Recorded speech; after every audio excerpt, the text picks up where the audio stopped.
मंदिराची कमीत कमी 40 वर्षात भंडारा चालतो आहे। रामनवमी उत्सव उत्सवाने मोठा साजरा होतो आणि अशा प्रकारे उत्सव पुराणमध्ये हा मोठा सगळ्यात मोठा उत्सव आहे। जवळजवळ कमीत कमी 20 ते 25 लोक जेवणाचा सहभाग आहेत। आमच्या मंदिराचे अध्यक्ष सुनील भरडकर, खजिनदार रमेश परमार, विष्णू वेलकर, संजय गोगे, राजेंद्र राणे आणि असे सगळे कार्यकर्ते आहेत। बरेच कार्यकर्ते आपापल्या परीने सहकार्य करतात। प्रत्येकजण आपल्याप्रमाणे हिशोबाने कामाचा विभागून घेतात आणि मंडळात मोठा सहयोग असतो लोकांचा।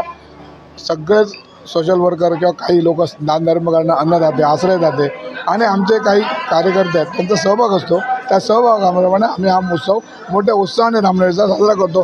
त्याप्रमाणे दसरा उत्सव, गुरुपौर्णिमा, वर्धापन दिन, दत्त जयंती अशा पदयात्रा अशा मोठमोठे प्रोग्राम आम्ही साजरे करतो दरवर्षी। पण रामनवमी उत्सव यावर्षी आनंदाने मोठा साजरा झालेला आहे। आम्हाला भाविकांचा साथ भरपूर आहे, भाविकांचे आभार आहेत। सगळ्या भाविकांचे, डोनेटरचे, अन्नदाते सगळ्यांचा आमचा सहयोग आहे योग्य प्रकारे।